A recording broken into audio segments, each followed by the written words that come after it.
Hey everyone, I'm Brandon from Nagios and welcome back to the channel. Today I got a quick video for you on how to install Nagios Log Server using Hyper-V.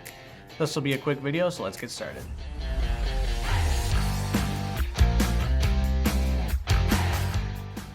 To download and install Nagios Log Server using Hyper-V, the first thing we need to do is go to nagios.com, where we can scroll down to the Microsoft section and select Hyper-V, where we have a VHD.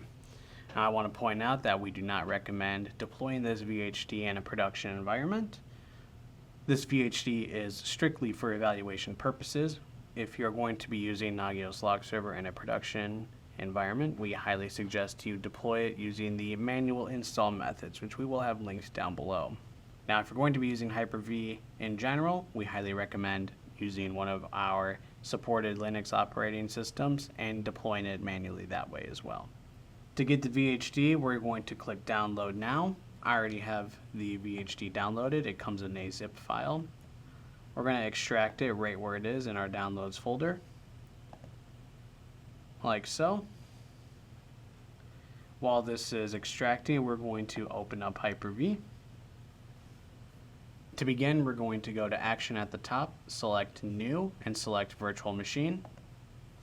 We're going to name our virtual machine. I'm going to call it Nagios Log Server. And we can also determine where we'd like to store it. I'm going to leave that default. We'll click Next. We'll click Generation 1. We'll click Next again. For our RAM, Log Server recommends at least 4 gigs of RAM. I'm going to use 8. So I'll do 8048. Select Next. For our networking, we'll select Default Switch. And we'll click Next. Now here's where we need to import our VHD that we just downloaded. So we will select Use Existing Virtual Hard Disk, and just confirming that our zip file extracted, we'll click Browse. We'll go to Downloads, or wherever you have Log Server's VHD extracted to. We'll still go into our extracted folder where we can find the virtual hard disk, and we'll click Open, and then click Next. Here we have a summary of our settings here. If we're satisfied with these settings, we'll click Finish. And then on the right-hand side here, we will select Start and also select Connect.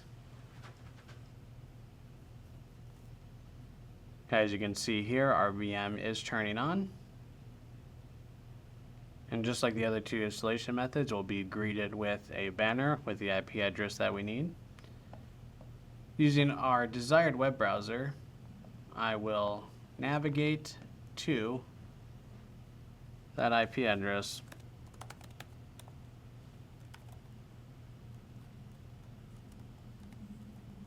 We'll hit enter. Just like before, we'll go through these final installation methods. Copy the username as the password. Again, we don't recommend doing that. And I'm going to go ahead and throw in a bogus email address and click Final Installation. Paste in our credentials once again, log in, and here we can begin to use Nagios Log Server. And that wraps up today's video, folks. I hope you found this video useful. If you have any more questions, please visit support.nagios.com, where you can find additional documentation. Also, be sure to stop by our YouTube channel for more amazing content. Thanks for watching, and I'll see you next time.